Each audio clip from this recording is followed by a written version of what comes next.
तो hello and welcome guys, स्वागत है आप सब लोगों का मेरे यूट्यूब चैनल पर जिसका नाम है ओटीटी। तो आज मैं फिर से हाजिर हूँ आप सबके सामने एक नया टॉपिक लेकर, interfacing of LCD with Arduino. तो इस वीडियो को हम फिर से दो पार्ट्स में कवर करेंगे, जिसके अंदर हम पार्ट वन में कवर करेंगे इसके हार्डवेयर कनेक्शंस, और पार्ट टू में हम कवर करेंगे इसका प्रोग्रामिंग पार्ट, जो कि काफ़ी इंपॉर्टेंट रहने वाला है।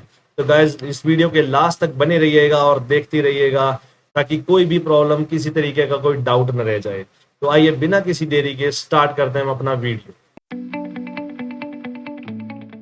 तो गाइज आप देख रहे हैं स्क्रीन पर मेरी यहाँ पर एक एलसीडी मैंने यहाँ रखी हुई है। ठीक है, तो गाइज ये है आपकी एलसीडी। तो पहले मैं डिस्कस करता हूँ कि एक्चुअल में एलसीडी की फुल फॉर्म क्या होती है। तो आप लोगों को शायद मालूम होगा, it is called liquid crystal display. ठीक है, तो एलसीडी पहले हमारे पास टीवी भी आते थे, कंप्यूटर और लैपटॉप की स्क्रीन भी हमारी एलसीडी पर ही वर्क करती थी। ठीक है, तो गाइज हमें यहाँ पर इंटरफेस करना है इस एलसीडी को, जो कि यहाँ आपको स्क्रीन पर दिख रही है। तो इस एलसीडी के अंदर हमें क्या याद रखना है कि इसके पिंस कनेक्शंस, जो कि सबसे इंपॉर्टेंट है इसके हार्डवेयर पार्ट में गाइज। ठीक है, तो आप पिंस देख पा रहे हैं, काफी सारी आपको पिंस देखने को मिलेंगी। तो पिंस इसमें कितनी है पहले आपको पता होनी है। टोटल हमारे पास इसके अंदर गाइस 16 पिंस होती है। कौन सी पिन किस तरीके से यूज होगी और कहाँ कनेक्ट होगी, आपको सब समझना पड़ेगा, तभी आप प्रोग्रामिंग पार्ट की तरफ मूव कर पाएंगे। ठीक है गाइस, तो हम स्टार्ट करते हैं पिन नंबर 1 के साथ। तो जो पिन नंबर 1 है, आप देख पा रहे हैं यहाँ लिखा हुआ VSS। तो गाइस ये VSS का मतलब यहाँ पर है ग्राउंड पिन, यानी कि आप इस पिन को कनेक्ट करने वाले हैं ग्राउंड पिन के साथ। VSS का मतलब ग्राउंड। तो ये हो गया आपका 0 वोल्ट। सेकंड है आपका यहाँ लिखा हुआ है गाइस VDD।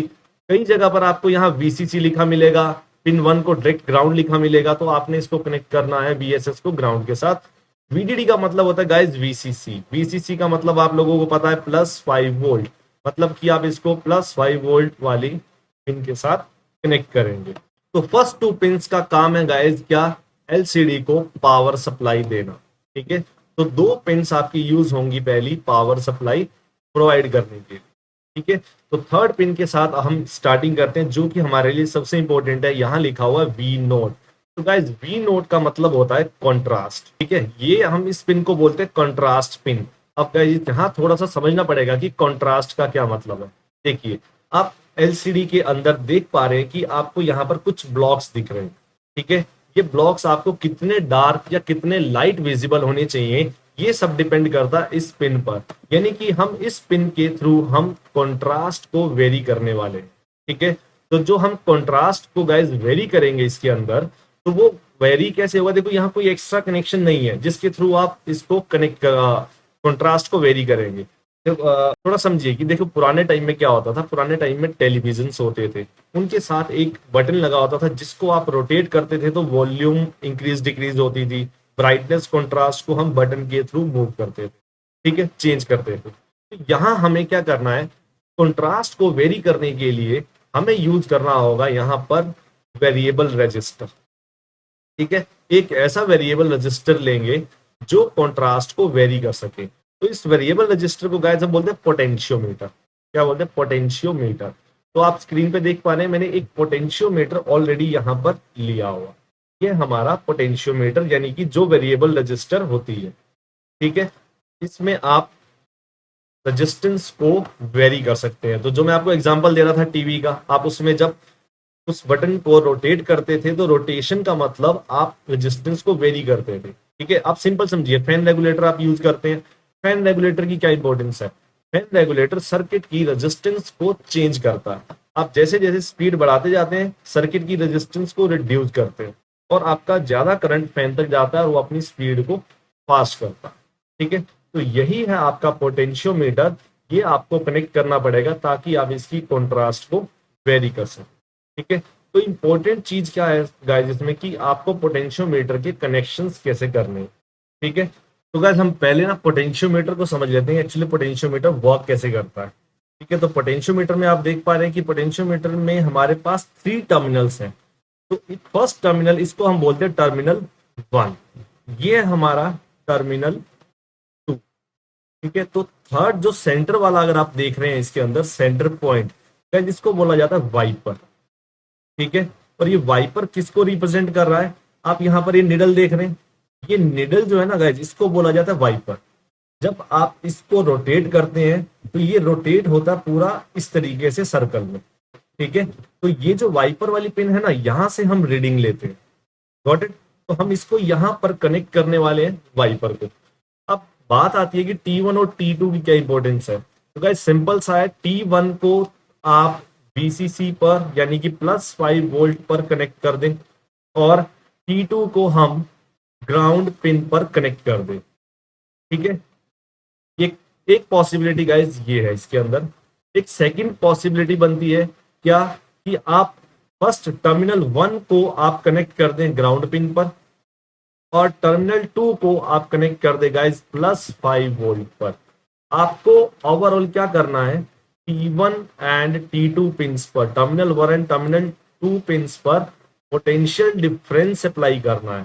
ठीक है, जब भी मैं यूज करूंगा वर्ड पोटेंशियल डिफरेंस, मतलब आपको एक साइड पर VCC लगाना है और एक साइड पर ग्राउंड लगाना है।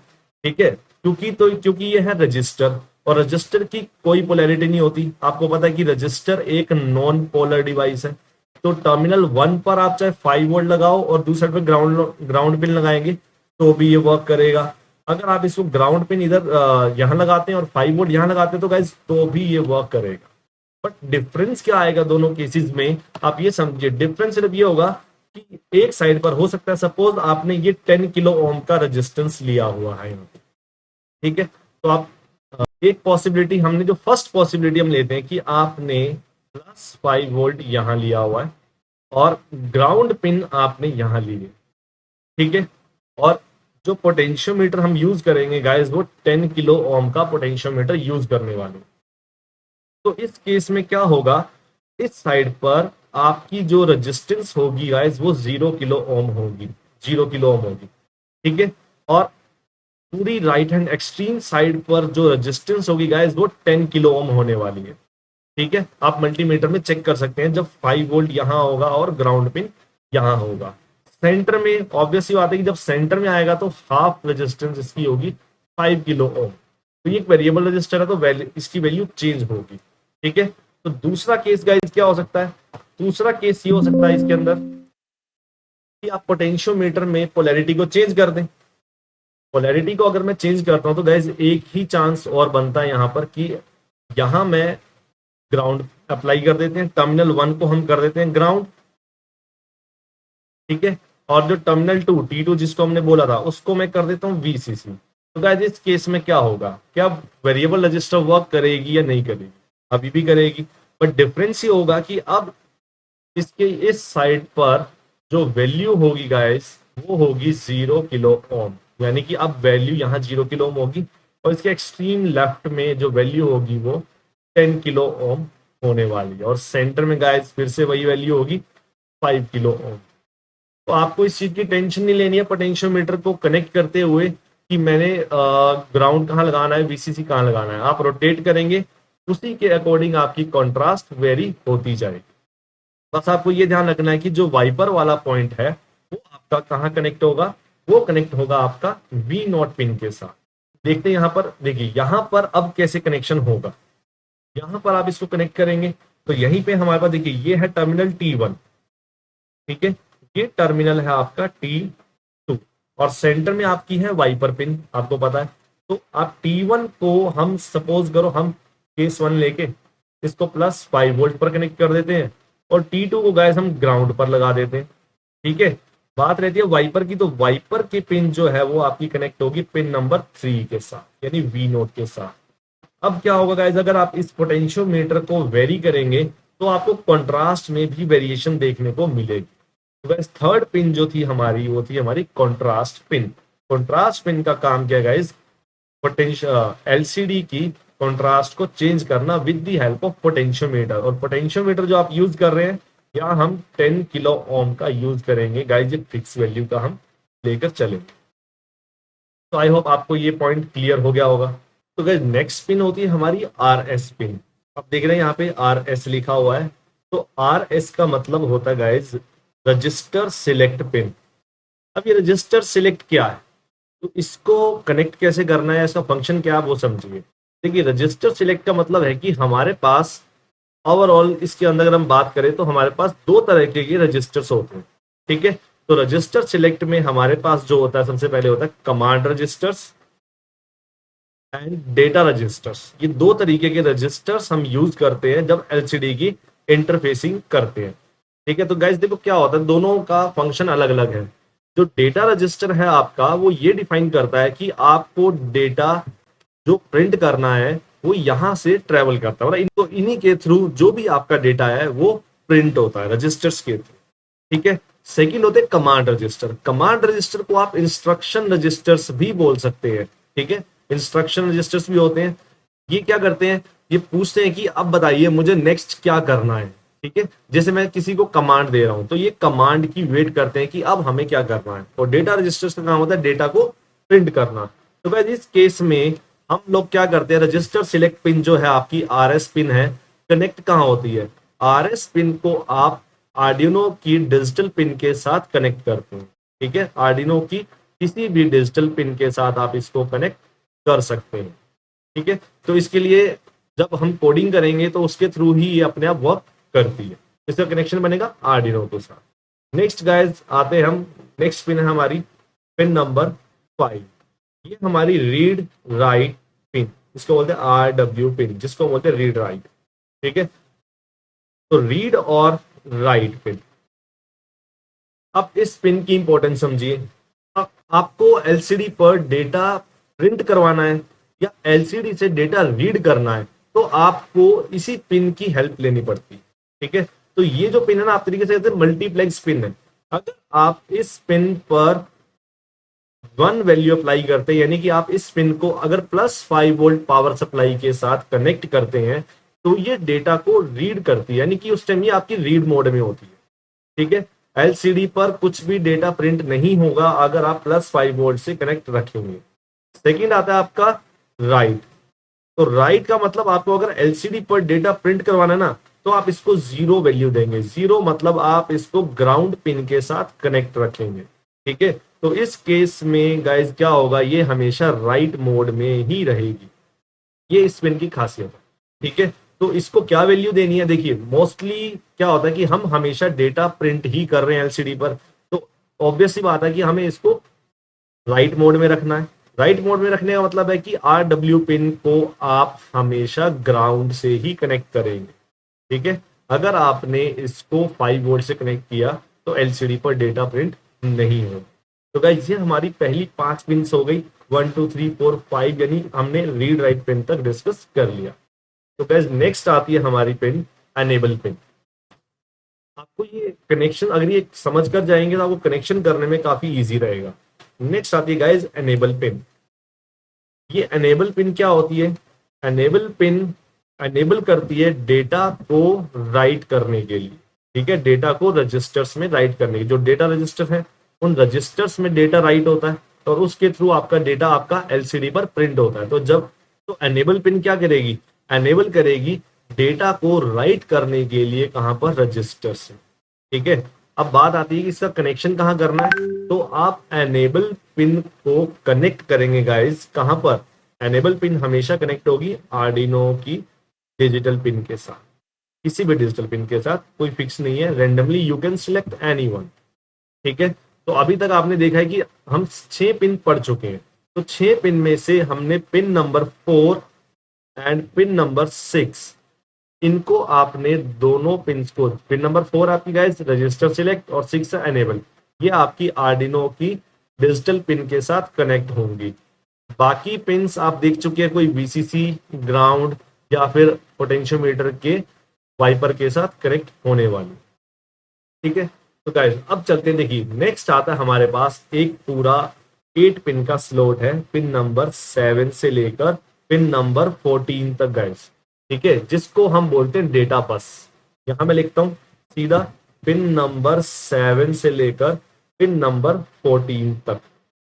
ठीक है, तो इन 8 पिन 7 to 14 होगी गाइस आपकी 8 पिंस। ठीक है, इन 8 पिंस को कलेक्ट करता हूं तो इन्हें बोला जाता है गाइस डेटा बस। ठीक है, अब ये डेटा बस क्या होती है गाइस, डेटा बस का काम होता है जिस पर आपका डेटा ट्रेवल करता है। देखिए डेटा ट्रेवल करने का मतलब है कि आपका डेटा जो है वो बिट्स में ट्रेवल करता है। ठीक है, ठीक है। तो बिट्स में कैसे, जैसे कि अभी हम डिस्कस करते हैं, चलो पिन है कौन कौन सी पहले वो देख लेते हैं। D0, D1, D2, D3, D4, D5, D6 and D7, ये आपकी कंप्लीट 8 पिंस का सेट है। तो इन पिंस के थ्रू ही आपका डेटा ट्रेवल करने वाला है।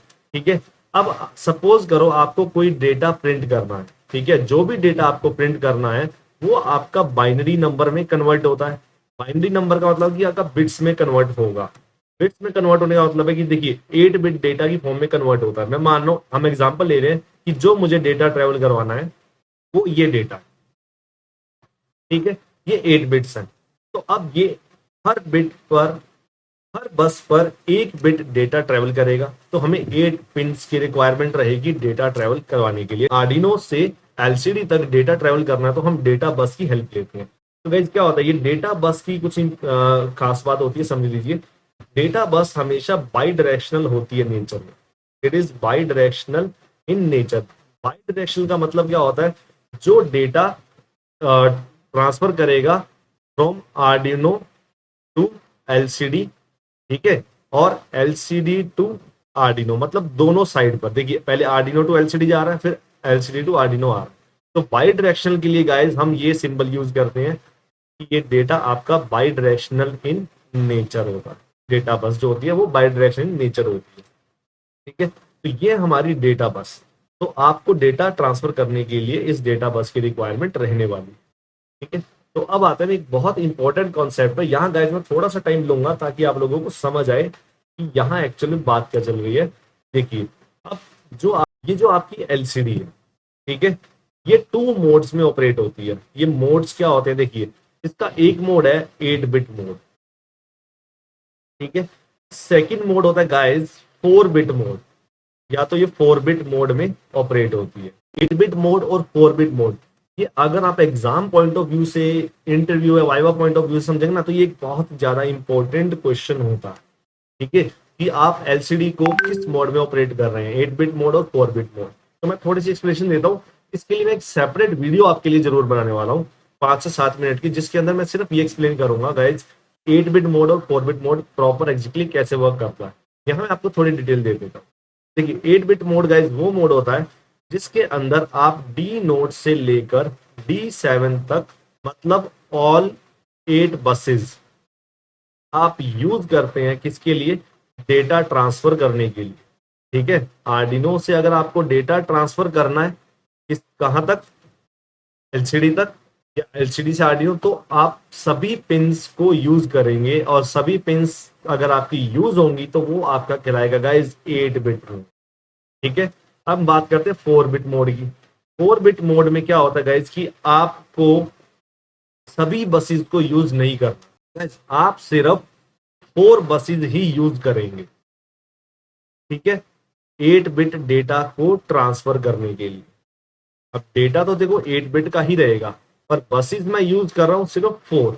अब नेक्स्ट क्वेश्चन ये राइज होगा कि आप कौन कौन सी बस को यूज करेंगे। बसेस तो मेरे पास 8 है, तो कौन सी ऐसी बसेस है जो आपकी 4 बिट मोड में यूज होगी। तो आपकी जो बस यूज होंगी गाइस वो होंगी D4 टू D7 ओनली। ये फिक्स है, आर्डिनो यूनो के केस में इंटरफेस कर रहे हैं तो ये फिक्स है। फर्स्ट 4 पिंस देखो, D4 to D7 use in 4 bit mode. ठीक है, डेटा ट्रांसफर के लिए मैं लिख रहा हूं यहाँ पे ताकि आपको कोई कंफ्यूजन ना रहे। नेक्स्ट हम आते हैं कि D1 टू D3 जो पिंस है हमारी, उन D0 टू D3 जो पिंस है हमारी, इनका क्या यूज है। देखो D0 टू D3 जो है ये यूज नहीं होंगी, क्योंकि हमारी प्रोग्रामिंग जो इंटरफेसिंग इनबिल्ट इन्होंने की है वो आपकी इसके अंदर D0 टू D3 के अकॉर्डिंग नहीं है। डेटा जो ट्रांसफर होगा वो D4 टू D7 बसेस से ही होगा। तो गाइस आपको यहाँ पर एक डिफरेंस तो क्लियर हो गया होगा कि 8 बिट मोड और 4 बिट मोड में क्या डिफरेंस होगा। ठीक है, एक डिफरेंस और होता है कि जो आपका 8 बिट मोड होता है गाइस वो फास्टर मोड होता है। ठीक है, 4 बिट मोड जो होता है वो स्लोअर मोड होता है, यानी कि इसके अंदर जो डेटा ट्रांसफर होगा वो थोड़ा स्लो स्पीड से होगा। 8 बिट मोड में आपका डेटा जो है वो फास्ट स्पीड से ट्रांसफर होगा। ठीक है, बट एक एडवांटेज की बात करता हूँ। एडवांटेज की बात करता हूँ, तो अगर मैं 8 बिट की बात करूँ गाइस, तो 8 बिट के अंदर आपको 8 पिंस को इंटरफेस करना पड़ेगा, ठीक है, आर्डिनो के साथ। यानी कि इस केस में हार्डवेयर रिक्वायरमेंट ज्यादा है। आपकी जो हार्डवेयर की रिक्वायरमेंट होगी, हार्डवेयर रिक्वायरमेंट मतलब आप ज्यादा पिंस यूज करने वाले हैं आर्डिनो की, ठीक है। 4 बिट मोड में आप कितने पिंस यूज करेंगे? 4 पिंस यूज करेंगे डेटा ट्रांसफर करने के लिए। Only 4 pins use for hardware connection, ठीक है। तो ये 4 पिन ही यूज होने वाली है। तो इसका मतलब क्या होगा गाइस, कि आपको यहाँ पर लेस हार्डवेयर रिक्वायरमेंट होगी, सर्किट की कॉम्प्लेक्सिटी आपकी कम होगी, पर डेटा आपका इजीली ट्रांसफर हो रहा है। अब आपको यहाँ पर सिलेक्शन करना पड़ता है स्पीड वर्सेस आपको पिंस में, कि आपको स्पीड ज्यादा चाहिए या आपको पिंस का सिलेक्शन, मतलब नंबर ऑफ पिंस की रिक्वायरमेंट क्या है। तो क्या होता है, आप हम प्रोजेक्ट्स बना रहे हैं। अब प्रोजेक्ट के अंदर क्या होने वाला है कि आप बहुत सारी सेंसर्स को लगाने वाले हैं और एक्चुएटर्स लगाने वाले हैं, तो पिंस आर्डिनो की कम पड़ जाती है हमें, ठीक है। तो कम पड़ गई और आपने एलसीडी को ही लगाया 8 बिट मोड में, तो आप कम से कम गाइस ये समझिए कि आप 10 पिंस तो सिर्फ एलसीडी को देने वाले हैं। तो एलसीडी सभी पिंस ऑक्यूपाई कर लेगी, बाकी के कंपोनेंट्स हम कहाँ लगाएंगे। तो इट इज बेटर कि हम हमेशा 4 बिट मोड ही यूज करते हैं। गाइस इनमें ना काफी सारे डिफरेंस है, इन डिटेल में आपको एक अलग वीडियो से जरूर बताऊंगा। तो अभी आप समझिए कि जब भी हम इंटरफेसिंग करेंगे गाइस, तो हम हमेशा 4 मोड पिन मोड ही यूज करेंगे, 4 बिट मोड यूज करने वाले, ठीक है गाइस। तो अब आपको 4 पिंस को कनेक्ट करना कहां पर है, तो इन डिजिटल पिन को सपोज मैं यूज कर रहा हूँ 4 बिट मोड, तो D4, D5, D6, D7 जो इनके पिंस हैं, ये आप आर्डिनो की डिजिटल पिंस के साथ कनेक्ट करेंगे। सपोज मैं सिलेक्ट कर लेता हूँ पिन नंबर 5, पिन नंबर 4, 3, 2, ये आपकी आर्डिनो की डिजिटल पिंस के साथ आप इनको कनेक्ट करें। तो आपको इस तरीके से कनेक्शन करना है। तो गाइस जब हम हार्डवेयर कनेक्शन करेंगे नेक्स्ट वीडियो में, प्रोग्रामिंग करेंगे, तब हम इसकी पूरे कनेक्शंस भी इसमें करने वाले हैं। तो बस अभी आपको ये ध्यान रखना है कि कौन सी पिन का क्या काम है, ठीक है। नेक्स्ट हम आते हैं लास्ट 2 पिन पे गाइस। तो आप देख रहे हैं इसके यहाँ पे लास्ट 2 पिन है 15 एंड 16।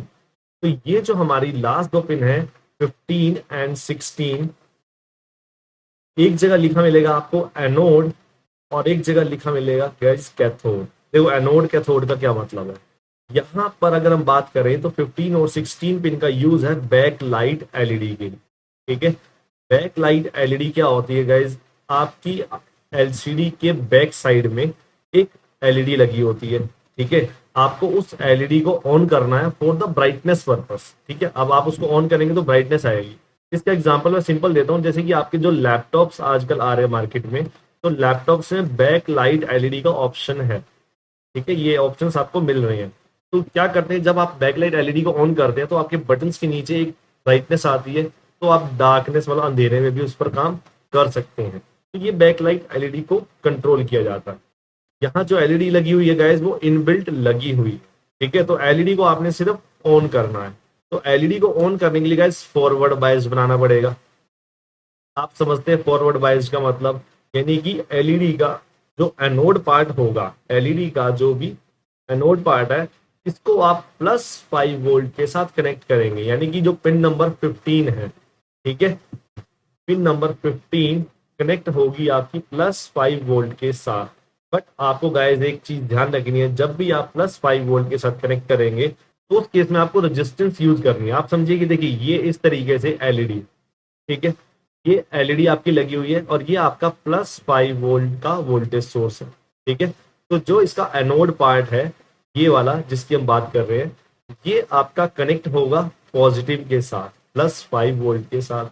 अब जब आप इसको डायरेक्ट यहाँ कनेक्ट करेंगे तो यहाँ से करंट फ्लो करना स्टार्ट करेगा, ठीक है। अच्छा, नेगेटिव पार्ट भी कनेक्ट होगा। नेगेटिव पार्ट गाइस आपका कैथोड है, तो कैथोड जो होता है वो हमेशा ग्राउंड से या नेगेटिव से कनेक्ट होता है। तो जैसे आप +5 वोल्ट लगाएंगे तो यहाँ से आपका करंट फ्लो करना स्टार्ट करेगा, ठीक है। और वो एलईडी से क्रॉस करता हुआ सर्कल को कंप्लीट करेगा, तो एलईडी आपकी ऑन हो जाएगी। बट गाइस एक रिस्क है इस केस में कि आपका जो करंट है वो ज्यादा फ्लो कर रहा है, क्योंकि आपने एलईडी को डायरेक्टली कनेक्ट किया +5 वोल्ट के साथ। तो जो करंट है एलईडी को आपको पता है कि 20 मिली एम्पियर से ज्यादा का करंट टॉलरेट नहीं करती है, तो आपको करंट को लिमिट करना है। तो इन बिटवीन गाइस आपको एक रेजिस्टेंस को इंक्लूड करना पड़ेगा बीच में। ये एक इंपॉर्टेंट इसके अंदर यूज है रेजिस्टेंस का, with the help of a resistance. इस रेजिस्टेंस की वैल्यू गाइस हम रखेंगे 220 ओम।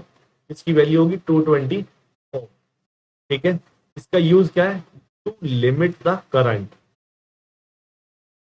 ताकि आपकी एलसीडी की जो बैकलाइट एलईडी है वो डैमेज ना हो। और कैथोड पार्ट गाइस आपको पता है ये आपका ग्राउंड के साथ ही कनेक्ट होने वाला है, यानी कि आप पिन नंबर 16 को कनेक्ट करेंगे ग्राउंड टर्मिनल के साथ। तो ओवरऑल ये है आपकी 16 पिन की डिस्क्रिप्शन जो हमने स्टार्ट करी थी पिन नंबर 1 से। सॉरी, तो गाइस अब हम फोकस करते हैं एलसीडी की स्क्रीन पर। यहाँ पर देखिए आपको ये एलसीडी जो मैंने यूज करी है इसकी कॉन्फ़िगरेशन क्या है। Guys, ये हमारी 16x2 एलसीडी है। अब ये 16x2 एलसीडी क्या होती है, तो आपको समझना पड़ेगा 16 जो है गाइस ये कॉलम्स को रिप्रेजेंट करता है, यानी कि इस एलसीडी में 16 कॉलम्स हैं और 2 रोज हैं। ठीक है, कॉलम्स कहाँ हैं आप ये देख पा रहे हैं गाइस, ये है कॉलम्स, ये एक कॉलम, ये सेकंड कॉलम। तो ऐसे ऐसे आप देख पा रहे हैं, तो ये आपके 16 कॉलम्स मैं हाईलाइट कर देता हूँ। 1 2 3 4 5 6, ऐसे आप काउंटिंग करेंगे तो ये बनेगा गाइस 15 एंड 16। तो एक कॉलम में गाइस एक कैरेक्टर प्रिंट होगा। सिमिलरली 16 कॉलम्स आपको नीचे देखने को मिलेंगे सेम। अब रोज की बात कर रहे हो गाइस, रोज कहाँ है? ये आपकी रोज है, ये रो 1 और ये है आपकी रो 2। तो ये 2 रोज आपको यहाँ देखने को मिल रही है, रो 1 एंड रो 2। तो जब हम एलसीडी का नाम देते हैं, आप जब एलसीडी सिलेक्ट करते हैं तो आप इसकी कॉन्फ़िगरेशन से सिलेक्ट करते हैं। ठीक है, 16x2। आपको टिंकर कैड में भी यही एलसीडी देखने को मिलेगी 16x2 वाली। ऐसे नहीं है, मार्केट में गाइस और भी आती है, 20x4 की एलसीडी भी आती है जिसमें आपके 20 कॉलम्स होने वाले हैं और 4 रोज होंगी। ठीक है, तो गाइस कुछ और इंपॉर्टेंट पॉइंट्स हैं एलसीडी के बारे में, वो भी डिस्कस कर लेते हैं। यहाँ पर आपके 16 कॉलम्स हैं जो मैंने आपको बताया 1 to 16। पर आपको क्या करना है, जब भी आप प्रोग्रामिंग करेंगे तो आपको अपने कर्सर को सेट करना पड़ेगा डेटा को प्रिंट करवाने के लिए। देखिए डेटा कैसे प्रिंट होगा, सपोज यहाँ पे मैं कुछ प्रिंट करवाता हूँ, हेलो वर्ल्ड। तो यहाँ पर HELLWORLD और ये मैंने इस पे प्रिंट करवाया गाइस हेलो वर्ल्ड।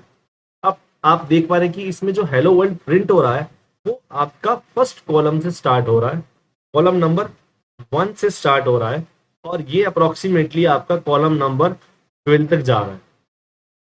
ठीक है, तो इन पोजीशंस को हमें ध्यान रखना बहुत जरूरी है। और सेकंड पॉइंट आप नोट करेंगे कि जो आपने प्रिंट किया है डेटा, ये आपका रो 1 में प्रिंट हुआ। ठीक है, तो अभी हमें क्या करना है, हमें प्रोग्रामिंग के टाइम पर ये फोकस करके चलना है कि रो और कॉलम्स को कैसे मैनेज किया जाएगा। ठीक है, तो अब आइए इंपॉर्टेंट चीज पर। देखिए ये कॉलम नंबर 1 है, ठीक है, बट जब हम इंडेक्सिंग करते हैं तो कॉलम 1 को हम 0 से स्टार्ट करते हैं। ये है आपका कॉलम 0, ये 1 2 3 4 5 6 ऐसे करते करते आप लास्ट तक जाएंगे तो आपकी काउंटिंग बनेगी गाइस 15। यानी कि आप प्रोग्रामिंग में जब इंडेक्सिंग करेंगे इसकी या प्रोग्राम में लिखेंगे आपको कौन सा कर्सर चाहिए, तो ये आपका बनेगा 0 to 15, मतलब होंगे 16 कॉलम्स ही, बट प्रोग्रामिंग में आप डिफाइन करेंगे 0 से 15। ठीक है, तो मतलब कि जो कॉलम 1 में आपका एच प्रिंट है, एक्चुअल में प्रोग्रामिंग में आप लिखेंगे कि आपने 0 पर प्रिंट करवाया है इसे। ठीक है, सेम आप कॉलम रो वाली साइड पर भी करने वाले हैं। देखिए रो 1 और ये है आपकी रो 2। ठीक है, ठीक है, तो इंडेक्सिंग में ये रो 0 काउंट होगी और ये रो 1 काउंट होगी। ठीक है, तो गाइस एक फंक्शन यूज करेंगे आगे जाके इसके अंदर हम सेट कर्सर, यानी कि अगर आपको हेलो वर्ल्ड कहीं आगे प्रिंट करवाना है तो आप किस तरीके से करवाएंगे, तो आप सेट कर्सर फंक्शन के अंदर रो और कॉलम को डिफाइन करने वाले। तो सेट कर्सर में क्या लिखा जाएगा, कॉलम कॉमा रो। तो चलिए एक एग्जांपल से मैं आपको यहीं पे भी बता देता हूँ। प्रोग्रामिंग में तो मैं करवाने ही वाला हूँ। अब सपोज करिए कि मुझे अपने डेटा को प्रिंट करवाना है रो नंबर 2 में, ठीक है, रो नंबर 2 में, और कॉलम नंबर 4 से स्टार्ट करना है, मुझे प्रिंट करवाना हेलो वर्ल्ड। यानी कि आप समझिए रो 2, तो आप एक फंक्शन यूज करेंगे इसके अंदर सेट कर्सर। अब सेट कर्सर में हम पहले क्या डिफाइन करेंगे गाइस, कॉलम। पहले मैं कॉलम डिफाइन करता हूं, 0 1 2 3 4 5 6 7 8, तो ऐसे यहां से आप 15 तक, और ये हमारा काउंट पूरा हो गया 15 तक। यहाँ मैं रो डिफाइन कर देता हूँ ताकि आपको लिखने में प्रॉब्लम हो। अब सेट कर्सर में आपने आर्ग्यूमेंट्स में दो चीजें डिफाइन करनी है, कॉलम कॉमा रो। आप चाहते हैं कि आप यहां से स्टार्ट करें हेलो वर्ल्ड, HELLO, फिर स्पेस नहीं दे रहे, सपोज हम आपने लिखा हेलो वर्ल्ड, ठीक है। आप स्टार्ट करना चाह रहे हैं 4 से, ठीक है। अब एक्चुअल में ये है 4 ही, ठीक है। एक्चुअल में अगर मैं इंडेक्सिंग से देखूंगा तो वैल्यू 4 ही है, तो आप क्या लिखेंगे 4, गॉट इट। बट आप वैसे देखेंगे तो ये आपका कॉलम नंबर 5 होगा। तो अब कंफ्यूजन नहीं रखनी है कि हमें इस मेथड से प्रेजेंट करना है या इससे करना है, हमें इंडेक्सिंग से चलना है, ठीक है। तो 4 कॉमा रो कौन सी गाइस, रो है आपकी 2, तो 2 का मतलब आप यहां क्या लिखेंगे 1, तो ये बनेगा आपका सेट कर्सर 4 कॉमा 1। आपके सेट कर्सर में एक चीज और बताता हूं, चलिए। सेट कर्सर में जो भी वैल्यू लिखी होगी आप उसमें 1 प्लस करके देखेंगे तो वो एग्जैक्ट लोकेशन होगी। जैसे कॉलम 4 है तो 4 में एक ऐड करिए, कितना होगा 5, यहाँ 1 है तो 1 में ऐड करिए 1, तो ये आपकी रो निकल आएगी एग्जैक्टली 2, समझे। तो फिफ्थ कॉलम 2 अगर आप सिंपल काउंट करते हैं, बट फंक्शन के अंदर आपको इंडेक्स वैल्यू ही प्रोवाइड करनी है। तो गाइस ये था मेरी तरफ से इसकी एक्सप्लेनेशन, अभी सभी पिंस को लेकर कैसे वर्क कर रही हैं, क्या इनका यूज है। तो नेक्स्ट वीडियो में हम करेंगे इनके कनेक्शंस आर्डिनो बोर्ड के साथ और देखेंगे प्रोग्रामिंग। तो इन 16 पिंस की इंफॉर्मेशन आई होप गाइस आपको क्लियर होगी कि किस पिन क्या यूज होती है। और 8 बिट मोड और 4 बिट मोड पे एक मैं छोटी सी वीडियो बनाऊंगा आपको डिफरेंसेस बताने के लिए, क्योंकि वो काफी इंपॉर्टेंट क्वेश्चन है, viva interview exam point view से आप अगर आप देखेंगे, ठीक है। कोई प्रॉब्लम है कमेंट सेक्शन में टाइप करिए, आपके क्वेश्चंस का मैं जरूर जवाब दूंगा। और वेट करिए तब तक नेक्स्ट वीडियो जब तक मेरी नहीं आती, और पार्ट 2 देखने के बाद आपको चीजें बिल्कुल क्लियर हो जाने वाली है पानी की तरह, ठीक है। तो गाइज अगर आपको वीडियो पसंद आई तो मेरे चैनल को शेयर करें, सब्सक्राइब करें, कमेंट जरूर करें आपको वीडियो पसंद आ रही है या नहीं आ रही है। तो मैं मिलता हूं आपको नेक्स्ट वीडियो के साथ, तब तक के लिए धन्यवाद। Enjoy your day.